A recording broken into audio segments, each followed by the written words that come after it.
Hello, and welcome to Starting Points, where one thing leads to another. Well, start with this great read, The Natural History of the Senses. I've shown this book to you before in previous videos. Diane Ackerman, she's got a really good introduction to her book, starting with smell. And she has a memory, the Winter Palace of Monarchs. And we each have our aromatic memories. One of my most vivid involves the odor that was as much vapor as scent. One Christmas, I traveled along the coast of California with the Los Angeles Museum's Monarch project, locating and tagging great numbers of overwintering monarch butterflies. They prefer to winter in eucalyptus groves, which are deeply fragrant. The first time I stepped into one, and every time thereafter, they filled me with sudden tender memories of mentholated rub in childhood coals. First, we reached high into the trees where the butterflies hung in fluttering gold garlands and caught a group of them with telescoping nets. Then we sat on the ground, which was densely covered with the South African ice plant, a type of succulent, and one of the very few plants that can tolerate the heavy oils that drop from the trees. The oils kept the crawling insects away too, and except for the occasional Pacific tree frog, croaking like someone working the tumblers of a safe, or a foolish blue jay trying to feed on the butterflies whose wings contain digitalis-like poison, sunlit forests were serene, otherworldly, and immense with quiet. Because of the eucalyptus vapor, I not only smelled the scent, I felt it in my nose and throat. The loudest noise was the occasional sound of a door creaking open, the sound of eucalyptus bark peeling off the trees and falling to the ground, where it would soon roll up like papayas. Everywhere I looked, there seemed to be proclamations left by some ancient scribe. Yet to my nose, it was Illinois in the 1950s. It was a school day. I was tucked in bed, safe and corseted, feeling my mother massage my chest with Vicks Vapor Rub. That scent and memory brought an added serenity to the hours of sitting quietly in the forest and handling exquisite butterflies, gentle creatures full of life and beauty who stalked nothing and lived on nectar like the gods of old. What made this recall doubly sweet was the way it became layered in my senses. Though at first tagging butterflies triggered memories of childhood, afterward the butterflying tagging itself became a scent-triggered memory, and what's more, it replaced the original ones. Well, in this book, which is a very personal book, as you can tell, filled with imagery and, some great writing, and in my opinion, there's a reference to Helen Keller under the smell, and yet over time, smell has become the least necessary of our senses, the fallen angels, as Helen Keller dramatically calls it. Yes, I think that's true. Our eyes and our hearing, those senses I've looked at, because I think they're the ones we use the most as humans. But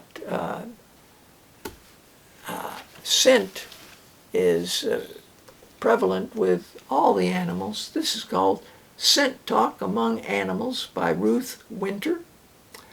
And it has got loads of examples. And do sharks really smell a drop of blood in the ocean, etc.? Is a dog sniffing the... And it's Hannibal and his elephants not only used them to cross the Alps, but to create a stink. He knew the stench of the huge beasts would send the enemy's horses into uncontrollable panic even before the armies met on the battlefield. Incidentally, elephants swing their trunks when walking to smell their way along. Their tiny eyes are not much good to them. Well, this has got all kinds of great things. Here's something from Henri Fabre. When I get to insects in the videos, there's a lot of neat things I like to share with you, and some of them, of course, are the works by Jean-Henri Fabre, and what he discovered with moths and females attracting the male by scent up to 7 miles away. So insects are super smellers, but looks at all kinds of other things. Of course, ants and cockroaches and bees, but amphibians and sea mammals, and so it's quite a birds, of course, and it just goes through dogs and cats. It just goes through them all, and I just think it's a great book that would be accessible to a 10-year-old, 11, 12, 13, 14, or an adult. It's a quick read, and it opens our eyes to the world of scent. Senses of Animals in Man. This book is by Loris J. and Marjorie Milne, M-I-L-N-E. Senses of Animals in Men. Well, Helen Keller, I think, is referred to in here as well. But lovely, lovely things that... oh, here's Chinese silkworm moths, Fabre. And it is, I would think, a high school senior could, an 18-year-old, might find this fascinating, and for adults, I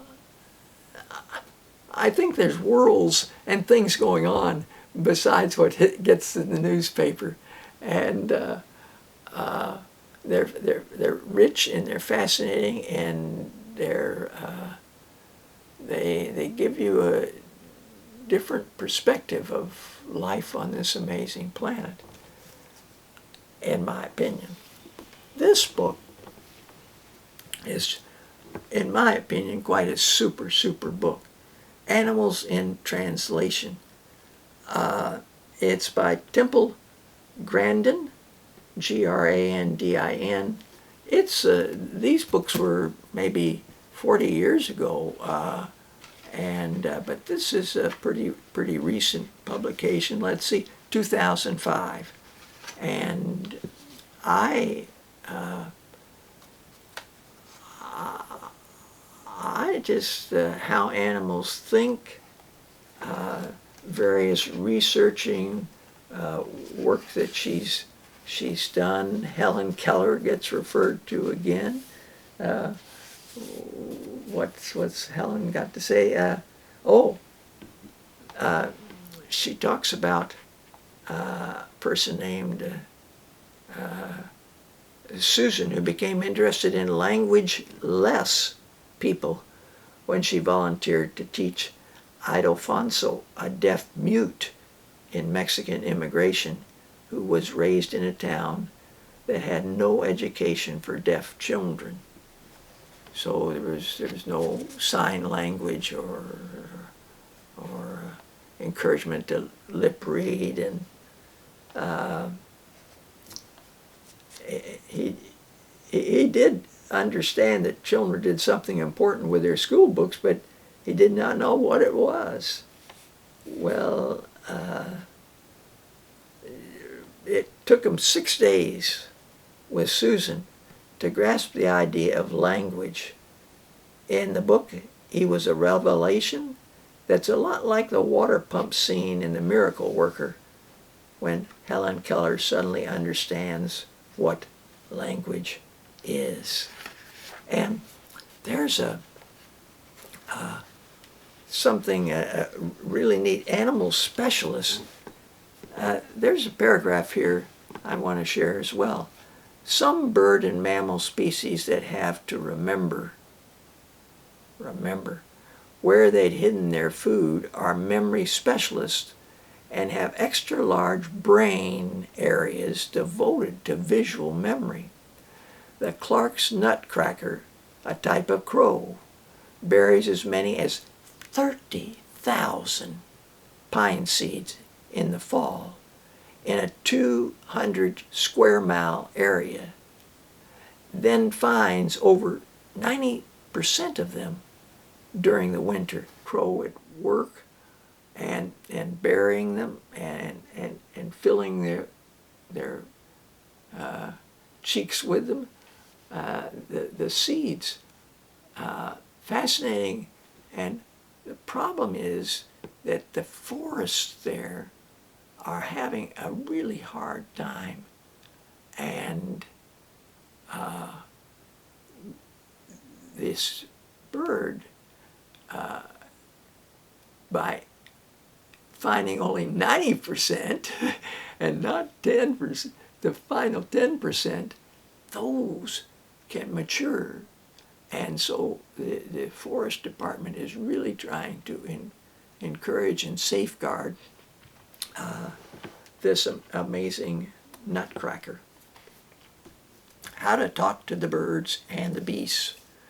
By their body language and the sounds, you shall know them. I showed this book earlier when looking at chimpanzees and gorillas. Here's one, The Gorilla Signs Love by Barbara Brenner. She's done a number of other interesting books, a couple I'll try to share with you later. This was a French couple. It was translated into English. I'll spell the last name, Jacques, Lecomte, and Dorothea with a double E, Coechlin, Schwartz. Both of them are fascinating. This is a novel.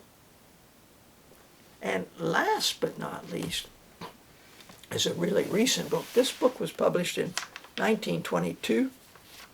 It's called An Immense World by Ed Yong, Y-O-N-G. I saw a video of him talking about his book, and I got this copy from the University of Victoria. Public Library had it as well. And I read it thoroughly. An Immense World by Ed Yong.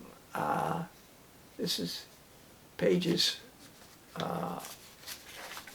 1 and 2. The seal, chameleons, killer fly, sweet bee, in Panama, why Gollum and the Hobbit had extra big eyes and makes no scientific sense. Ah, interesting. Dive into the ocean, sperm whale, hawk moths, page 3 and 4. I never mentioned page 1, the ant, the elephants, the salmon, the great oceans, seabirds, parasitic wasp, jumping spiders, zebras, scallops, eagles, griffin, chickens, vampire bats, sea otters, ducks, crickets, bees and caterpillars, tree hoppers. So there's page 4, mockingbird, kangaroo, rats, spiders, and page 5 and 6, echoes, bats, electric fish, dolphins, platypus. Looking at maybe some creatures navigate by magnetic, a sense of polar magneticness, octopus, turtles. So I recommend these books, and may one thing lead to another. So thanks for joining me. Until next time, bye for now.